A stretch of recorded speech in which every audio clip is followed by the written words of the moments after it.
Hello everyone. आज के video में हम लोग सेलेक्ट स्टेटमेंट को सीखेंगे। सेलेक्ट स्टेटमेंट होता क्या है और हम उसका यूज कहाँ करते हैं और कैसे हम उससे डेटा हम लोग देख पाते हैं किसी भी टेबल से। तो चलिए शुरू करते हैं। सबसे पहले हम लोग क्या करेंगे कि हम अपने डेटाबेस में हम लोग यहाँ पे सेलेक्ट करेंगे। तो हम यहाँ से जाके अपने एडवेंचरस वर्क एलटी को हम लोग सेलेक्ट कर लेते हैं। जैसा कि मैंने पहले बताया है आपको कि एडवेंचरस वर्क एलटी जो है वो प्रैक्टिस का डेटाबेस मैंने डाउनलोड किया था, जो कि फ्री है और इजीली अवेलेबल है। और मैंने इसको डाउनलोड करना भी आपको सिखाया था और रीस्टोर करना भी सिखाया था। अगर आपने अभी तक नहीं देखा तो वो वीडियो आप जाके देख सकते हैं। तो मैंने यहाँ से एडवेंचरस वर्क एलटी सेलेक्ट किया, तो मैं इसमें देखना चाहता हूँ कि कितना टेबल है। तो जब मैं प्लस प्लस पे क्लिक कर रहा हूँ तो ये टेबल्स में जाता हूँ। तो यहाँ पे आप देख पा रहे होंगे कि यहाँ पे बहुत सारे टेबल्स हैं। तो मैं एक टेबल को यहाँ से क्लिक करके और यहाँ पे मतलब ही पेस्ट कर देता हूँ। अब यहाँ पे मैं यहाँ पे सेलेक्ट क्वेरी लगाता हूँ, तो select star from sales LT. ये स्टार का मतलब क्या होता है? सबसे पहला जो होता है सिलेक्ट स्टेटमेंट में, ये स्टार का मतलब क्या है? तो स्टार का मतलब होता है हमारा ऑल कॉलम। जब हम ऑल कॉलम को हम सेलेक्ट करना चाहते हैं तो हम यहाँ पे बस स्टार लगा के और छोड़ देते हैं।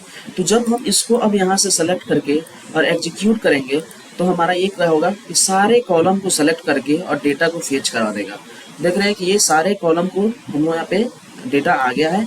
और हमें पता लगाना है अगर कि कितना रो है इसमें, तो हम ऐसे सेलेक्ट ना करके, ऐसे स्क्रॉल ना करके, हम यहाँ पे राइट साइड कॉर्नर में देख पा रहे होंगे कि यहाँ पे हमारा क्या है कि यहाँ पे हमारा 847 हमारा रो है। जैसे कि आप यहाँ पे अगर आप आते हैं तो यहाँ पे आप देख रहे होंगे कि यहाँ पे 847 यहाँ पे क्या है, रो है। और ये सारे पूरे के पूरे यहाँ पे कॉलम के नेम दिए हुए हैं।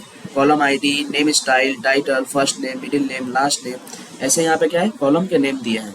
तो ये तो हो गया पूरे कॉलम को सेलेक्ट करने का तरीका। लेकिन अगर जब हमें कुछ स्पेसिफिक कॉलम को सेलेक्ट करना हो, जैसे कि अगर हम आपसे कहें कि कुछ स्पेसिफिक कॉलम को सेलेक्ट करना है, जैसे कि हम चाहते हैं कि कस्टमर आईडी सेलेक्ट हो, टाइटल सेलेक्ट हो, फर्स्ट नेम सेलेक्ट हो, मिडिल नेम सेलेक्ट हो और लास्ट नेम सेलेक्ट हो। ठीक है, किस कंपनी में काम करता है कंपनी सेलेक्ट हो, वो उसका सेल्स पर्सन क्या है, या फिर हमारा ईमेल आईडी क्या है और फ़ोन नंबर क्या है, बस इतना। तो सेल्स पर्सन अगर नहीं भी करते तो हमें कितना चाहिए, कस्टमर आईडी चाहिए, टाइटल चाहिए, फर्स्ट नेम चाहिए, मिडिल नेम चाहिए, लास्ट नेम चाहिए और कंपनी नेम चाहिए और सेल्स पर्सन भी चाहिए, क्योंकि हम कंपनी में किस कंपनी से खरीद रहे हैं उसका सेल्स पर्सन कौन था ये भी चाहिए, और ईमेल आईडी और फ़ोन नंबर चाहिए। बस हमें डिटेल हमें चाहिए। अगर तो हम लोग कैसे सेलेक्ट करते हैं, तो इसको सेलेक्ट करने के लिए हम लोग क्या करेंगे, सबसे पहले हम लोग यहाँ पे सेलेक्ट क्वेरी लिखेंगे। तो सेलेक्ट, उसके बाद क्या कीजिए, हम यहाँ पे कॉलम का नाम डाल सकते हैं। लेकिन कॉलम का नाम डालने से अच्छा क्या है कि एक ट्रिक है कि हमारा फास्ट काम करता है। जैसे कि हम यहाँ से कॉपी करके और इसको हम यहाँ पे पेस्ट कर लेंगे। ठीक है, फ्रॉम लगा के, फ्रॉम, और जब हम इसको पेस्ट कर लेते हैं तो ये हमारा क्या होगा कि हमारा अब हम इसके पहले सेलेक्ट और फ्रॉम के पहले यहाँ बीच में ये जो सेलेक्ट है, इस सेलेक्ट और ये जो फ्रॉम है, ये फ्रॉम, इन दोनों के बीच में हम लोग क्या करेंगे, कॉलम का नाम डालेंगे, जो जो कॉलम हमको सेलेक्ट करना है। तो यहाँ पे हम क्या करेंगे, तो यहाँ पे हम लोग सबसे पहले हम लोग यहाँ पे करेंगे कुछ स्पेस देंगे। और अब हम ये करने से क्या फ़ायदा होगा कि जैसे हम कॉलम का पहला डिजिट ही डालेंगे तो वहाँ शो होने लगेगा कि ये कॉलम हमारा इसमें है। जैसे कस्टमर डाला तो CU जब डालें, CUST, देखिए, तो यहाँ पे कस्टमर जब डाले तो यहाँ देखिए शो होने लगा। तो हम यहाँ से इंटर कर सकते हैं कस्टमर, कॉमा। अब हमें चाहिए क्या, टाइटल, तो टाइटल। तो जैसे ही टाइटल करते हैं तो हमारा यहाँ पे शो होने लगा और हम क्लिक कर लेंगे। तो ये फास्ट होता है, हमारा काम फास्ट हो जाता है। फर्स्ट क्लिक करने के बाद फर्स्ट नेम, कॉमा, फिर हमारा क्या है मिडिल, तो मिडिल पे क्लिक करके कॉमा, फिर हमारा क्या है लास्ट, तो लास्ट, फिर हमारा इस पे जाके कॉमा, फिर हमारा कंपनी नेम, तो कंपनी, फिर हमारा देंगे कॉमा, फिर क्या था हमारा सेल्स पर्सन, तो सेल्स पर्सन, तो सेल्स पर्सन में जाएंगे तो हम यहाँ पे देंगे कॉमा, फिर देंगे कॉमा, फिर यहाँ क्या था हमारा था ईमेल आईडी, तो ये था ईमेल एड्रेस, तो एड्रेस, फिर हम देंगे कॉमा, फिर हमारा क्या था फ़ोन, तो फ़ोन जब लिखेंगे और फ़ोन लिखने के बाद हम क्या करेंगे, यहाँ पे हम देंगे कॉमा नहीं देंगे क्योंकि अब हमारा क्या है लास्ट बचा हुआ था।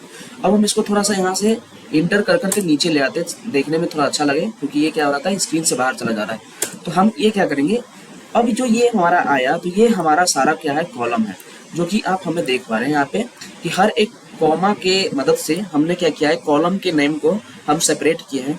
और अब हम इसको क्या कर सकते हैं, यहाँ से सेलेक्ट करके और हम लोग एग्जीक्यूट कर सकते हैं। तो हम अब जो होगा, अब यहाँ पे बोल रहा है कस्टमर जो है ये इनवैलिड नेम है। तो कस्टमर जो है इनवैलिड नेम है, तो कस्टमर नहीं था, कस्टमर आईडी था। तो कस्टमर आईडी, तो हम कस्टमर आईडी कर लेते हैं और इंटर कर लेते हैं। तो हम जब यहाँ पे सेलेक्ट करके जब एग्जीक्यूट करेंगे तब हम देखेंगे कि हमारा यहाँ पे पूरा टेबल हमारा हमारे अकॉर्डिंग जितना हमारा नीड था, जो कॉलम का नीड था उस कॉलम के अकॉर्डिंग हमारा यहाँ पे डेटा आ गया है। तो ये था एक तरीका सेलेक्ट करने का, जो कि हम आसानी से किसी भी टेबल के डेटा को सेलेक्ट कर पाते हैं और हम लोग यूज कर पाते हैं। तो इसके बाद हम आपको बताएंगे कि और भी बहुत चीज़ बताएंगे सिलेक्ट क्वेरी के साथ, जैसे वेयर क्लॉज कैसे यूज करते हैं, ऑर्डर बाई का यूज कैसे करते हैं, ग्रुप बाई का यूज कैसे करते हैं। आने वाली वीडियो में मैं इस सब चीज़ों के बारे में बताऊंगा। इसलिए अगर मेरा वीडियो अच्छा लगा तो चैनल को सब्सक्राइब कर लीजिए और वीडियो को लाइक करना ना भूलिए। और अगर आपके दोस्त कोई बढ़ रहे हैं एसक्यूएल तो उनके साथ शेयर करना ना भूलिए। मिलते हैं न्यू वीडियो के साथ। Thanks for watching.